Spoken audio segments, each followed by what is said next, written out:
우리가 가장 행복하게 살기를 원하시는 우리 주님의 은혜와 평강이 예배하는 모든 성도님들 심령과 가정에 넘치시기를 축복합니다. 오늘 본문 말씀은 아브라함의 시험을 당한다 하는 내용입니다. 교회 조금 이렇게 다니시면 좀 상당히 많이 들었던 말씀, 제가 이 말씀을 읽으면서 한번 대충 계산을 해봤더니 적어도 한 1500번 이상은 제가 교회 어릴 때부터 다니면서 듣기도 하고 가르치기도 하고 그랬던 말씀인 것 같습니다. 그럼에도 불구하고 이 말씀을 다시 읽을 때마다 마음이 상당히 떨리는 말씀이기도 하고 뭔가 하나님께서 내게 강하게 끌어주시는 그런 말씀으로 다가오고 있습니다.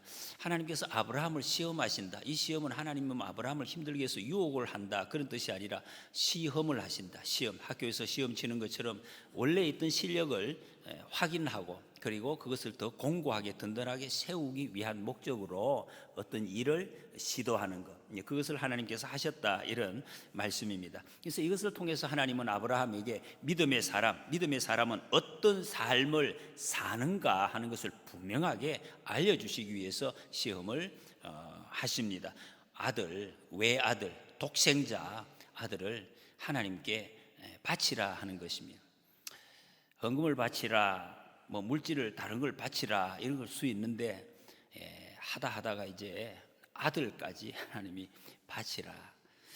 이 말씀을 사람들이 듣는 사람마다 모든 사람이 왜 이러시나, 하나님이 왜 이러시나, 하나님 무조건 우리 걸 빼앗아 가시는 분인가, 하나님이 이렇게 이기적인 분이신가, 하나님이 이렇게 잔인한 분이신가, 도대체 이 말씀이 왜 하나님이 이러시나, 막 이런 생각이 마음속에서 막 이렇게 솟아나고 있습니다. 이렇게 욕심 많으신가? 여러분, 하나님께서 이런 하나님이시겠습니까? 아니죠. 상식적으로 생각해도 알 수가, 하나님 그렇게 욕심 부리시고 잔인하신 하나님이 아니십니다. 그러면 왜 이러시는가? 이런 부분이 분명하게 되질 않아서 이 말씀을 읽을 때마다 조금 먹먹하게 그렇게 대하는 아마 분들도 계실 것입니다. 우리가 이 시간에 다시 이 말씀을 읽으면서 천천히 깊이 묵상함으로 진정한 하나님의 뜻이 무엇인지를 잘 우리가 알아서 하나님 주시는 은혜를 경험하는 복된 시간이 되시기를 소원합니다. 하나님께서 아브라함을 또 부르셨다 그랬습니다. 하나님 우리를 늘 찾아오시고 불러주시는 하나님이십니다. 아브라함에게도 그랬고 우리에게도 똑같이 찾아오시고 말씀해 주시고 불러주시는 하나님이십니다. 이 부르신 이유가 무엇인가? 오늘 1절에 보니까 하나님이 아브라함을 시험하시려고 부르셨다 그랬습니다. 시험.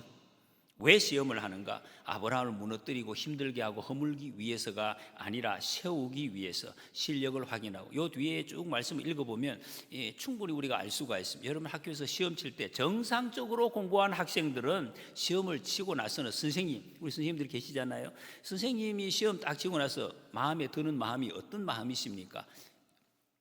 시험 치는 거 힘들게 느껴질 수가 있죠. 그런데 시험 치는 결과를 딱 보고 딱 점수 나온 걸 보고 고개를 끄덕이면서 역시 내가 그럴 줄 알았어, 너 시험 잘 칠 줄 알았다. 실력이, 그 시험의 실력을 이 시험을 통해서 확인해주고 칭찬해주고 더 든든한 방향으로 나아갈 수 있는 그런 어떤 통로가 되는 분명한 지점이 바로 시험이라는 것입니다. 하나님도 아마 똑같은 마음을 지금 가지고 아브라함에게 시험을 지금 하시는 것입니다. 실력을 확인하고 더욱 성장해 가기 위해서. 근데 시험이 없으면, 여러분 학교 시험을 통해서 우리가 많이 경험을 해서 이 시험이 없으면 있던 실력도 사라져요. 실력이 사라지고 앞으로 나갈 수 있는 힘의 동력을 많이 잃어버립니다. 이 시험을 통해서 먼저 이 실력이 든든해지고 또 나갈 수 있는 길을 만든다 하는 것을 압니다. 1절 말씀에 다시 보시면 그 일 후에 하나님이 아브라함을 시험하시려고 그를 부르시되 아브라함아 하시니 그가 이르되 내가 여기 있나이다. 아주 은혜로운 말씀입니다. 하나님이 찾아오셨는데 사랑의 음성으로 아브라함아 부르시고 아브라함은 즉시 주님 내가 여기 있습니다. 이 얼마나 복된 이렇게 장면입니까? 하나님이 찾아오셔서 이름 딱 불렀는데 숨는 사람이 있어요.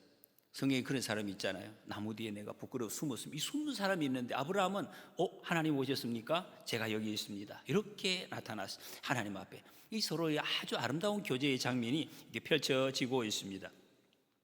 그 일 후에 그래서 그 일은 바로 앞에 있었던 사건을 이야기하고 있습니다. 아브라함이 지금 살고 있는데 거기서 그 그랄의 왕이 찾아와서 내가 보니까 너 하나님과 함께 하는 거 확실하다. 그래서 당신과 계약을 맺자 이래가지고 일방적인 계약, 이게 서로 불가침 조약을 맺고 그리고 하나님께서 역시 나를 인도하시는구나. 이것을 아브라함이 확신을 하고 예배를 드리는데 그때 영원하신 하나님 그랬습니다. 성경이 처음 나오는 영원하신 하나님.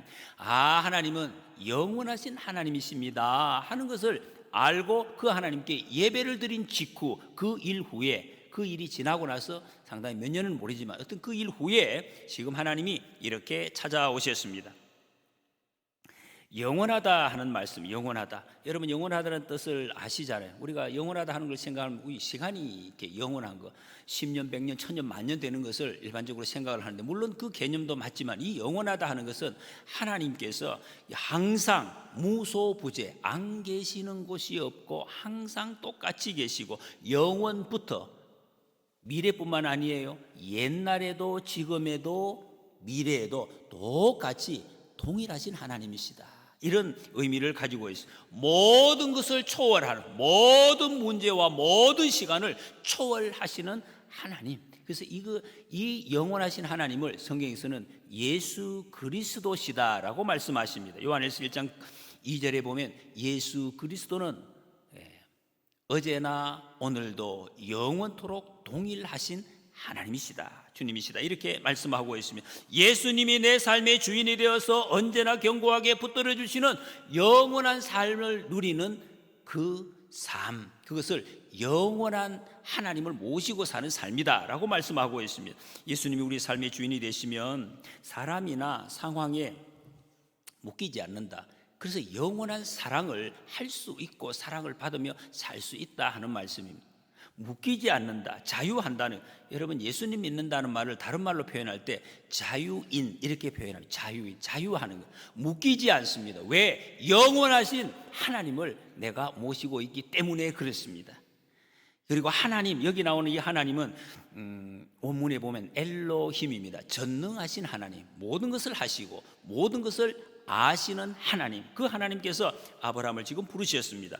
그리고 하시는 말씀이 2절에 보면 네 아들, 내 사랑하는 독자 이삭, 이렇게 얼마나 세밀하게 말씀합니까? 원문에 보면 독자를 제일 앞에 쓰고 있습니다. 네 독자, 하나밖에 없는 아들, 그리고 네가 사랑하는 그 아들 이삭, 그 아들을 모리아 땅으로 가서 내가 네게 일러준 한 산이 있는데 거기 가서 그를 번제로 드리라 말씀하십니다. 가서라는 말, 얼핏 보면은 우리말에는 가서 드리라 명령형으로 이렇게 보여지는데 원문에 보면 이게 무슨 강제적인 명령이 아닙니다. 가서라는 말, 히브리어의 웰레크라는 단어인데 너 스스로 가서, 앞에 보면 우리말에 없는 단어가 있습니다. 제발, 이 말, 어떻게 한번 가 볼래? 이렇게 부탁하는, 가고 안 가고는 네 선택에 달렸다, 내가 갔으면 좋겠다, 이런 식으로 하나님께서 부탁을 하고 계십니다.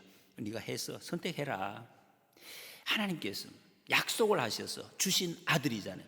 하나님이 주겠다 해서 그렇게 기다려가지고 얻은 아들, 그 아들, 내 사랑하는 아들, 내 독자 이삭을 쉽게 말해서 내가 다시 가져오너라. 이게 뭐죠? 주었다가 뺏었다가. 하나님 왜 이러시나? 왜 달라고 하시나? 하나님 무조건 내 거를 가져가시는 하나님이신가? 이렇게 생각하시는 분들이 많이 계셔요. 아브라함이 얼마나 괴로워할지 그거 다 아십니다. 전능하신 하나님이시기 때문에 그 마음을 다 아셨을 것입니다. 모르실 리 없습니다. 아무리 알아도 하나님께서 나를 사랑하셔서 부르신 것을 아브라함이 알았을지라도 이 선택은 굉장히 힘든 선택 아니겠습니까? 아들이 하나밖에 없습니다. 저는 아들이 3명 있는데 하나님이 그 중에 하나만 바쳐라 이렇게 하면 아유 감사하지요 하고 제가 바칠 수 있겠습니까? 참 어려운 선택입니다. 그렇게 바치라. 여러분 보십시오. 하나님이 왜 이러실까? 여러분 답을 찾으셨습니까? 하나님 왜 이러십니까? 사람이 어떤 사람에게 무엇을 요구한다는 것은 그 두 사람의 관계가 어떤 관계냐에 따라서 그 내용과 양이 완전히 달라지는 것입니다. 그렇죠? 예, 그렇습니다. 두 사람의 관계가, 예를 들어서 어떤 분이 저에게 와서 목사님 10만 원 어떻게 급한데 좀 빌려줄 수 있겠습니까? 그렇게 하실 분이 혹 계실 수 있습니다. 너무 급해가지고 그럼 제가 빌려 드릴 수 있겠죠. 그런데 말입니다, 여러분. 새벽 2시에 잠을 자고 있는데 저에게 전화를 걸어서 저 지금 동대동에 있는데 100만 원 좀 가지고 오세요. 이렇게 할 수 있는 사람이 있을까요? 누가 그렇게 할 수 있겠습니까? 아마 미친 사람 내지는 저희 집사람이나 우리 아이들이겠죠. 그 외에는 아마 이런 요구를 할 수 있는 사람이 세상에는 아마 없을 것입니다. 지금 하나님께서 아브라함에게 이런 요구를 하신다는 말씀은 무슨 뜻입니까? 아브라함이 하나님께서 그 요구를 하실 수 있는 자격이 있으신 분이다, 그런 말씀입니다. 그러니까 그런 말씀을 하시는 겁니다. 아브라함아, 나는 너를 위해서 이보다 더 큰 거 다 주었고 줄 준비가 되어 있어. 너도 그랬니? 이렇게 물으시는 거죠. 여기서 여러분 우리가 보아야 될 것은 아브라함에게 있어서 하나님이 도대체 어떤 분이신가 하는 것을 잘 살펴볼 필요가 있습니다. 네 아들, 내 사랑하는 독자 이삭을 바치라. 여러분 우리가 늘 들어가지고 감각이 별로 없죠. 성경에 사랑이 말이 많이 나오죠. 제가 찾아보니까 한글로 557번이 나오는데 그 사랑의 단어가 제일 성경에 첫 번째 나오는 구절이 오늘 이 구절입니다. 하나님의 사랑, 아하부타라는 히브리어가 사랑, 가장 먼저 하나님께서 이 사건을 통해서 우리에게 사랑을 말씀하십니다. 우리가 그렇게 많이 부르고 사랑이 어떤 것인지를 이게 보여주고 있습니다. 하나님께서 아브라함에게 진정한 사랑, 우리가 아무리 사랑이라고 해도 그 사랑 몰라서 아파하고 몰라서 고통스러워하는데 진정한 사랑이 이것이다 하는 것을 알려주시는 사건. 여러분 어떤 대상에 매이면 진정한 사랑 못하는 거 우리 알고 있습니다. 매이면 어떻게 됩니까? 집착하고 소유하려고 합니다. 가족도 마찬가지입니다. 자꾸 집착을 하니까 더 상대가 발전하는 것을 가로막는 수가 참 많습니다. 그래서 여러분 정말로 사랑한다면 이 집착에서 벗어나는 그 방법을 잘 찾아야 됩니다. 내가 정한 틀에 가둘, 어머니들이 많이 지금 실수했고 지금도 실수하고 있는 그런 부분, 자녀들을 교육할 때 노노노노 하지 노노 그거 하지 말고 이거 해 이거 해 이렇게 할 게가 참 많습니다. 그 뭡니까? 내가 내 경험, 내 생각에 가두어 가지고 이리 몰고 가려고 하는 거. 그러니까 싫어하는데, 그러니까 상대의 가능성을 막아버리고 힘들게 하는, 서로가 불행한 이런 경우가 많다는 것입니다. 거기에 매이지 않으려면 정말로 더 크신 분의 사랑을 알아야 그걸 할 수가 있다는 것입니다. 하나님의 사랑을 하라고 지금 말씀하고 있습니다. 우리 자신을 위해서 말이죠. 하나님의 아브라함을 위해서, 우리를 위해서 정말 사랑하고 그 사랑 제대로 할 수 있도록, 제대로 섬길 수 있도록 하시려고 아브라함을 지금 이렇게 인도하신다 하는 거죠. 누가복음 14장에 26절에 무릇 내게 오는 자가 자기 부모와 처자와 형제와 자매가 더욱이 자기 목숨까지 미워하지 아니하면 능히 내 제자가 되지 못하고, 예수님 이런 말씀을 하셨습니다. 이 말씀도 예수님 또 뭡니까? 왜 예수님 따라가는데 부모, 처자, 형제, 자매 다 미워하고 예수님만 사랑을 하시냐? 이렇게 예수님이 이기적인 예수님인가? 욕심쟁이신가? 이렇게 예수님 모르는 사람들은 이런 이야기 할 수 있겠죠. 똑같은 원리입니다. 하나님이 아브라함에게 원하시는 것, 예수님이 지금 이 말씀 하시는 것과 똑같은 것이다, 그런 말씀. 이것은 미워하라는 말씀이 아니잖아요. 그 육신적인 관계에 갇히면 안 된다. 갇히면 불행하다. 갇히면 제대로 된 사랑을 할 수가 없다. 그 은혜를 누릴 수가 없다, 그런 말씀입니다. 이것이 우리를 향한 주님의 사랑의 무게담, 이렇게 진실하고 이렇게 놀랍고 이렇게 풍성한 것이 하나님의 사랑이다. 그 사랑을 정말로 알고 깨달아야 우리가 정말 사는 거예요. 정말 사는 것. 우리를 살게 하고 가정도 살리고 사회도 살리고 교회도 살리고 이 세상을 살리는 길이 이것밖에 없다. 자유한다는 것입니다. 자유한다. 이게 하나님의 능력을 누리면서 살 수 있는 방법인데, 여러분 하나님 우리에게 지금 말씀하시려고 하는 사랑, 그 사랑이 바로 이런 뜻입니다. 여러분 물이 아무리 뜨거워도 98도, 99도 돼서 뜨겁다고 그러잖아요. 찬물보다는 뜨겁겠지요. 그러나 그렇지 않습니다. 역사는 일어나지 않는다는 거죠. 백도 끓어야 그게 역사가 일어나, 변화가 일어난. 사람 중에 가장 우리 교회 안에서 불쌍한 사람, 우리는 절대로 그렇게 되면 안 되죠. 천국에 거의 갈 뻔한 사람, 너무 불쌍한 사람. 그 겉으로 보면 다 간 것 같아. 다 간 것 같아. 굉장히 뜨겁고 열정도 있고 뭐 다 아는 것 같은데, 그런데 백도가 안 돼서 떨어졌어요. 이건 저주입니다. 이런 거는 불쌍한. 절대로 우리 중에는 한 분도 그런 분이 계시면 안 된다는 거예요. 백도가 끓어야 역사가 일어나죠. 진정한 하나님의 사랑 안에 들어갈 때에, 그때에 거기는 우리의 모든 내용과 어떤 색깔이 다 삶이 변화가 거기에서 일어난다 하는 거죠. 하나님의 사랑의 무게를 우리가 알게 되면 이렇게 바뀌게 되어 있습니다. 지금 하나님이 아브라함에게 이런 사랑, 하나님의 사랑, 이 사랑으로 초청하고 계시는 말씀이 이 시험하는 말씀입니다. 하나님 아브라함에게 이런 사랑을 또 고백하라고. 네가 고백하면 행복하다. 사랑 고백하면 행복하잖아요.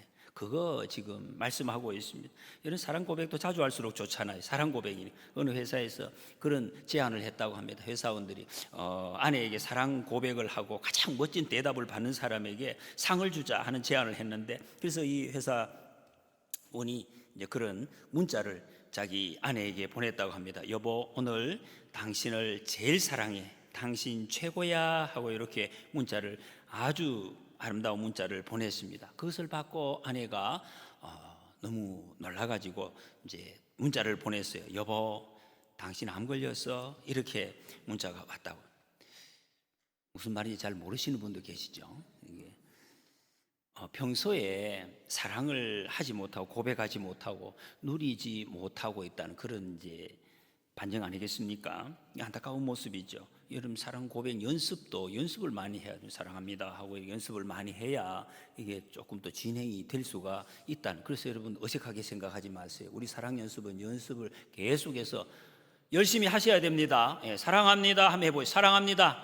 사랑합니다. 예, 이런 우리가 연습을 계속해서 할 필요가 있습니다. 이스마엘을 내보내라고 하실 때 하나님이 어떻게 하셨습니까? 굉장히 우리가 지난 시간에 말씀을 볼 때 얼마나 이 아브라함이 가슴이 아팠겠어요. 견딜 수 없잖아요. 자기 아들을. 그런데도 그때는 하나님께서 여러 말씀을 하셨습니다. 이스마엘 네가 내보내면 내가 책임지겠다. 그들에게 또 그에게도 큰 민족을 이루게 하고 모든 것을 내가 책임지겠다 하는 그런 말씀을, 약속을 다 해주었어요. 그래도 마음이 너무너무 힘들었는데 지금 이삭을 번제로 드리라 이렇게 말씀하시면, 다른 말씀 한 말씀도 안 하시고 그냥 드리라 이렇게 말씀하십니다. 이게 어떻게 받아들여야 되는 말씀입니까? 여러분, 번제, 우리는 번제에 익숙치가 않아요. 유대인들은, 이스라엘 사람들은 번제가 아주 익숙합니다. 언제 한번 성지순례 갔을 때 한번 여러분 그거 볼 수 있는 기회가 있을 거예요. 양을 잡는데 순서가 탁탁탁 있어요. 양을 딱 데리고 옵니다. 딱 흠름 양을 해가지고 제일 먼저 번제를 죽여야 됩니다. 이 제물을 어떻게 죽여요? 칼로 목을 딱 찌릅니다. 목을 딱 찔러서 소리가 나지 않도록 그냥 딱 찔러서 안에 있는 것을 다 끄집어내고, 그리고 다 각을 떠서 껍질을 벗기고 각을 떠서, 그리고 불에다가 올려서 태워서 드리는 제사가 번제입니다. 짐승을 그렇게 잡아도 여러분 조금 으시시한데 아들을 그렇게 번제를 드리라 하나님 이렇게 말씀을 하시죠. 굉장히 참 으시시합니다. 아브라함이 무슨 생각을 했겠습니까? 여러분이 아브라함 같으면은, 야, 하나님, 이게 약속을 다 지키고 지금까지 그래도 제가 믿음이 많이 성장해 왔고, 하나님 지금 제가 예배하면서 살잖아요. 지금 영화 같은 데 보니까 그러나 지금 하나님이 너무 아브라함이 기뻐가지고 잘못 사는 게 아니에요. 어떤 사람처럼 그런 게 아니라 하나님 감사합니다. 뭘 찬양하고 아침에도 이삭과 손잡고 가면서 하나님 이거 주셨네, 하나님이 하늘 주셨네 하고 감사하고 예배하며 기뻐하며 살아가는데, 하나님 이러면 되잖아요. 제가 지금 하나님 예배하면서 사랑하면서 살아가면 되잖아요. 그런데 왜 하나님 제가 이렇게 행복하게 사시는 꼴을 못 보십니까? 왜 이렇게 이 행복한 이 관계를 깨뜨리려고 하십니까? 뭐 그런 생각을 하지 않아요. 그것도 여러분 우리가 옆에서 들으면 좀 이상하죠. 하나님이 그런 분이십니까? 아니잖아요. 하나님은 우리의 행복을 깨뜨리시는 분이 아닙니다. 우리를 가장 행복하게, 아주 행복하게 살기를 원하시는 분이 하나님이십니다. 왜 이렇게 이 말씀을 하시나? 이 말씀은 하나님께서 정말 하나님을 네가 정말 기뻐하는지, 정말 네 말대로 하나님 기뻐하시는지 하는지, 하나님이 주신 선물, 그 선물 주신 것들 그거 기뻐하는지, 하나님 내게 아들 주셨으니까 너무 고마워요, 감사해요, 그거 기뻐하는지, 그거 지금 테스트, 시험하신다. 그럼 왜? 그렇게 되면 진정한 행복이 날아가기 때문에 그걸 지금 하나님이 확인시켜 주신다 하는 것입니다. 여러분, 사람들이 전부 행복을 추구합니다. 우리 헌법에도 행복을 추구하도록 헌법에 규정이 되어 있습니다. 그래서 행복이 우리 삶의 목적입니다. 행복하세요 합니다. 여러분 행복하십니까? 대답을 행복하십니까?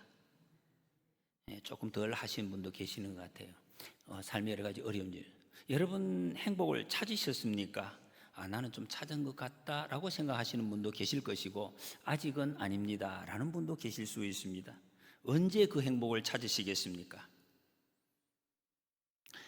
행복을 찾아가다가, 여러분 행복을 찾다가 내일 이거 찾을 때가 있지 않겠나 그런 생각으로 계속 찾아가다가 요것만 되면, 요 일만 끝나면은, 우리 아들 결혼만 시키면은, 또 아니면 이 적금만 다 되면은, 그러면은 행복이 찾아오겠다라고 생각해요. 그럼 그 전에는 덜 행복하잖아요. 그 전에 여러분 행복이라는 것은 지금 행복을 찾아가다가 행복하다가 언제 끝나도, 지금 당장 그것이 끝나도 그 자체가 행복해져야 그것이 진정한 행복 아니겠습니까? 저도 저희 집안에 며칠 후에 저희 아들이 결혼식을 준비하고 있습니다. 어떤 분은 그런 말씀 하시는 분, 아들 결혼시키고 나서 죽어도 그때 죽어야지, 그래야 행복하지. 저는 죄송합니다, 그렇게 생각하지 않습니다. 그 전에 제가 죽어도 지금 오늘 행복하게 사는 것이 중요하다, 그렇게 생각합니다. 자식을 결혼시키고 안 시키고 그거는 자식 문제지 제 문제하고는 큰 관계는 없는 것 같습니다. 좀 이상하게 들리십니까?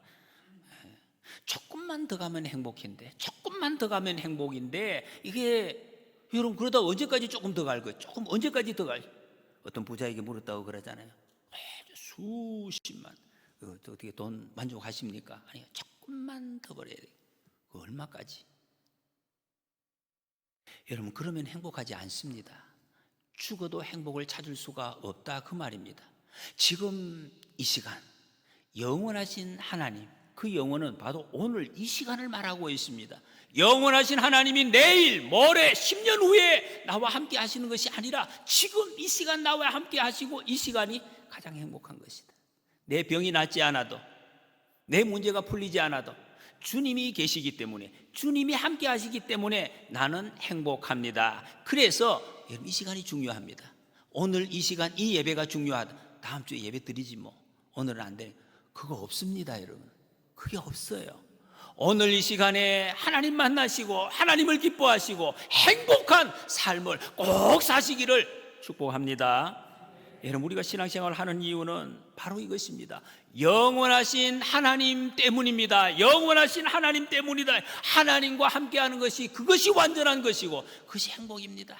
하나님이 주신 무슨 자식 그거 아니에요. 그것이 아니에요. 대충 경험을 하셨잖아요. 그게 아니라는 거. 그게 행복이 오지 않습니다. 아브라함은 영원하신 하나님을 알았습니다. 영원 전부터 영원까지 동일하신 하나님, 지금도 함께 하시는 하나님, 지금도 우주에 가득 차 계시는 하나님, 이걸 아브라함이 알았거든요. 그래서 하나님, 영원하신 하나님을 불렀습니다. 히브리서 13장 7절 8절에 하나님의 말씀을 너희에게 일러주고 너희를 인도하던 자들을 생각하며 그들의 행실의 결말을 주의하여 보고 그들의 믿음을 본받으라. 예수 그리스도는 어제나 오늘이나 영원토록 동일하시니라. 지금 이 말씀은 믿음의 선조 아브라함에 대해서 이야기를 하다가 지금 이 말씀이 나온 것입니다. 아브라함 지금까지 몇 차례 시험을 거쳤습니다. 여러분 우리가 읽어봤습니다. 이 시험이 보통 시험입니까? 참 보통 아닙니다. 수치를 당하고 부끄러움을 당하고 고통을 당하고 그런 시험을 거치면서 그러다 하나님과 점점점 가까워져서 아브라함의 신앙이 이제 거의 정말 성숙해졌습니다. 아브라함 인생이 거의 이제 성경 기록에서 끝나갑니다. 영원하신 하나님의 이름을 불렀다. 내 삶의 주인, 하나님이십니다. 하나님이 나를 불러주셨고 약속을 주셨고 그것을 그대로 이루어 오셨고 앞으로도 이루어 가실 것을 저는 믿습니다. 이런 믿음까지 가지게 되었다는 것, 영원히 돌볼 것입니다. 그래서 하나님께 다 맡기는 것입니다. 거기에 참된 기쁨이 있고 자유가 있고 행복이 있다, 이런 말씀. 이삭이 이 아브라함의 마음 전부를 지금 차지하고 있었을 것 아닙니까? 하나밖에 없는데 마음 다른 데 줄 데 어디 있습니까? 외아들 갖고 있는 사람 거기만 그냥 쏟아붓고 있는 거예요. 그거밖에 없어요. 거기서 나오는 아침에 정말 너무너무 사요. 보고 있어도 보고 싶은 그 아들. 아침에 일어나는 목적이, 좀 더 빨리 일어나는 목적이 뭡니까? 아들 얼굴 한 번 더 보려고.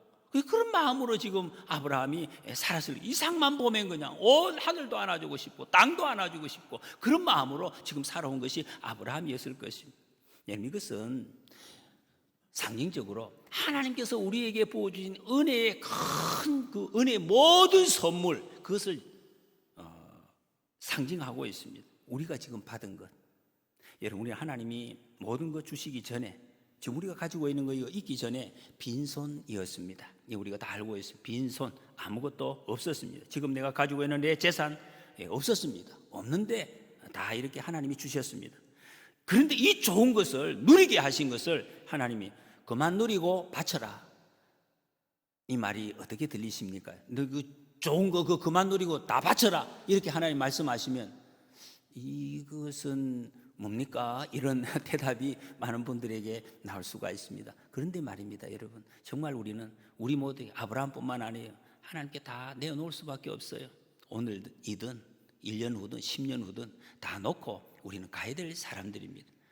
여러분, 놓고 버리고 가는 것보다 하나님 앞에 바치는 게 얼마나 영광되고 감사한 일입니까? 살아있을 때 내 마음으로 고백하는 것이, 며칠 전에 홍콩의 유명한 배우, 여러분 잘 아시는 주윤발 씨라는 분이 그런 이야기를 했더라고요. 이분이 자기가 지금 살아있을 때 자기가 번 재산 99%를, 그게 8,600억 원, 너무 많아서 얼마 정도 상상도 안 됩니다. 8,600억 원을 다 사회에 환원하겠다, 이렇게 선언을 자기가 했어요. 그리고 이거 다른 사람 기자가 묻더라고요. 그 뭐 어떻게 그래 했냐 그랬더니, 저는 세상에 올 때 빈손으로 왔으니 쌀밥 2그릇만 있으면 족합니다. 아주 해맑게 그렇게 대답을 하더라고요. 이분이 예수님 믿는지 제가 그거는 모르겠어요. 굉장히 성경적인 대답을 했어요.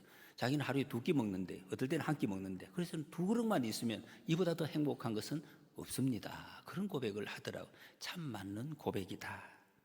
여러분, 지금 오늘 이 말씀은 요한복음 21장에 나오는 그 부활하신 예수님께서 낙심하고 있는 베드로에게 찾아가셔서 주시는 말씀과 거의 통하는 말씀이라고 할 수가 있습니다. 베드로에게 말씀하십니다. 네가 나를 사랑하느냐? 예수님 딱 그걸 물었습니다. 내가 사랑하느냐? 정말 사랑하니? 그럼 내 양을 치라. 주님이 사명을 맡기시겠다. 사랑하고 사명, 이게 바로 통하는 것이라니. 여러분, 사람들은 진정한 사랑을 찾아간다고 이야기하면 여러분, 진정한 사랑을 찾으셨습니까? 내가 정말 그렇게 사랑하고 싶은 사랑을 하는 그 사랑을 찾으셨는가 말이에요. 만약에 정말로 그 사랑을 찾았다면 어떻게 하시겠어요? 여러분, 그 사랑을 정말 찾았다면 그 시간이 아무리 짧더라도 괜찮은 거지. 그거 다 됐잖아요. 상관없어요. 그 사랑으로 후회가 없고 사랑으로 찾아든다면 최고의 행복이다. 내가 이 사랑을 찾았기 때문에 앞으로 10년을 더 누려야 되지. 아마 그런 말은 큰 의미가 없는 거예요. 찾았다면 끝인 거죠. 다 완성입니다. 하나님이 아브라함한테 어떤 약속을 하셨습니까? 아브라함을 향한 하나님의 약속 딱 정해져 있습니다. 후손에 대한, 네가 너를 통해서 큰 나라 후손을 주겠다. 그리고 땅을 주시겠다. 12장에서도 너를 큰 민족을 이루고 13장에서도 땅을 너와 내 자손에게 주리라. 영원히 이르리라. 15장에서도 무뼈를 셀 수 있나 보라. 내 자손이 이와 같으리라. 이런 약속을 해 주셨습니다.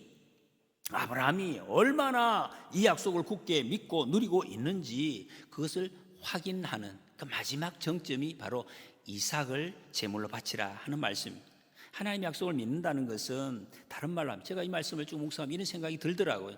하나님의 약속을 믿는다는 것은 바로 이것이구나. 하나님께서 이 내 삶의 형편을 어떻게 아시고, 여러분 눈을 감고 한번 생각해 보십시오. 하나님께서 내 삶의 형편을 어떻게 아시고 내게 이것을 주셨을까? 이게 하나님의 사랑이 아닌가? 어떻게 아시고 이걸 내가 하나님께서 주셨지? 라고 생각하는 것, 그게 지금이라는 것입니다. 내일이 아닙니다. 어제도 아니고 지금 이 순간 이 자리, 내 인생의 가장 좋은 것을 하나님이 주고 계시는구나, 그 확인하는 것, 그 영원하신 하나님 고백하는 것입니다. 이 말씀 한 주간 동안 다시 한번 묵상해 보시기 바랍니다. 진정한 행복과 진정한 사랑을 누리면서 오해 없는 삶을 살기를 원하신다면. 그래서 여러분, 내 현실을 놀라는 거죠. 하나님이 이렇게 하셨다. 그리고 최고로 즐기는 것입니다. 그래서 오늘도 주님과 함께 손잡고 더 멀리 가고 싶다, 더 가요, 주님과 함께 가고 싶다, 주님의 음성을 더 듣고 싶다 하는 고백을 우리는 할 수밖에 없다는 것입니다. 이 하나님이 아브라함을 통해서 태어날 후손으로 말미암아 가나안 땅 주신다고 약속을 하셨습니다. 아브라함을 통해서 주신 후손, 그 누굽니까? 이삭이잖아요. 이삭을 통해서 낳아야 돼요. 17장 19절에서 너는 그 이름을 이삭이라 하라. 내가 그와 내 언약을 세우리니 그의 후손이 이게 영원한 언약이 되리라. 그러면요, 이삭을 통해서 후손을 주시는데, 근데 이삭을 바치라, 이게 앞뒤가 안 맞잖아요. 똑똑한 어떤 사람은 그렇게 이야기할 수 있겠죠. 하나님, 앞뒤가 안 맞습니다. 앞뒤 맞춰주세요. 하나님이 모르고 그렇게 말씀하셨겠습니까? 이삭을 불태워라. 그런데 여러분, 결국 이삭을 번제로 바치라는 이 말씀은 후손을 통해서 하나님께서 이 약속하신, 하나님의 그 약속이 정말로 아브라함이 신뢰하고 있는지, 그거 지금 시험하시는 것입니다. 정말로 네가 믿고 있느냐, 그 말씀. 여러분, 신앙생활 가장 중요한 것은 기본을 잘 확인하는 것입니다. 옆에 있는 잡다한 것은 아닙니다. 가장 기본이 뭡니까? 우리 신앙의 가장 기본, 하나님은 내 아버지, 창조주 하나님, 모든 것을 만드셨습니다. 저도 만드셨고 여러분 다 그리고 그분이 나의 아버지시라는, 내 목자시라는 것, 나의 인생을 다 인도하시는, 유지, 보존, 관리, 섭리하시는 하나님이시다. 그리고 나는 피조물이다. 하나님이 만들어주신 분, 그리고 하나님이 자녀 삼아주셨다 하는 것. 나는 하나님의 양입니다. 하나님만으로 살아가는 사람입니다. 요거 확인하는 것입니다. 그러면 모든 것이 이렇게 형통하게 되는 거예요. 이것만 확인하면 우리 삶에 풍성합니다. 행복합니다. 그 사랑을 체험하면서 살 수 있습니다. 이 믿음의 길을 이 아브라함을 통해서 이렇게 좀 강력하게 생생하게 지금 보여주고 있는 것입니다. 여러분, 우리가 하나님께 순종하기 어려운 대표적인 이유가 무엇입니까? 이 부분 한번 생각해 보면 하나님의 말씀이 내 생각하고 다르대, 내 경험하고 다르기 때문에. 나 이런 이야기는 뭐 참 자주 들을 수가 있습니다. 전에 내 그래 안 했어요. 나 3번이나 경험했어요. 이렇게 되면 이렇게 된다는 3번이나 경험했어요. 그런데 성경에 그건 아니라고, 그럴 수가 없다고, 그런 이것 때문에 그랬습니다. 그래서 여러분, 여기 물 한 컵이 있다고 생각해 보세요. 물 한 컵. 제가 물을 지금 반 컵을 마셨어요. 시원했어요. 아주 물이에요. 그런데 어떤 사람이 와가지고 그거 마셨어? 그거 콜라인데, 이렇게 누가 이야기했어요. 그럼 뭐라고 이야기하겠습니까? 저 사람 왜 엉뚱한 소리 하지? 응? 하늘이 두 쪽이 나도 이건 물이야. 왜? 내가 경험을 했기 때문에. 내가 마셨잖아. 내가 방금 물이라고 이야기했잖아. 근데 말입니다, 여러분, 이런 경우에 그 사람이 예수님이시라면, 예수님이 와서 너 지금 물 마셨냐? 그 콜라인데, 이렇게 말씀하셨어요. 그럼 여러분 어떻게 하시겠습니까? 그 콜라야, 여러분. 예수님이 아니에요, 내가 확인했어요, 이거 물이에요, 물, 이렇게 말씀하시겠습니까? 여러분, 우리가 예수님을 믿는다는 것은 예수님의 말씀을 믿는 것입니다. 내가 물 마셨다고 해서 내 경험, 내 미각, 내 촉각, 내 지식, 이거 믿는 게 아닙니다. 예수님이 내가 콜라를 마셨다고 지금 철떡같이 믿고 있는데 그 물이야 라고 이야기하면 예수님 그렇습니까? 이렇게 하는 거예요. 이게 믿음입니다, 여러분. 이게 주님을 믿는 믿음이에요.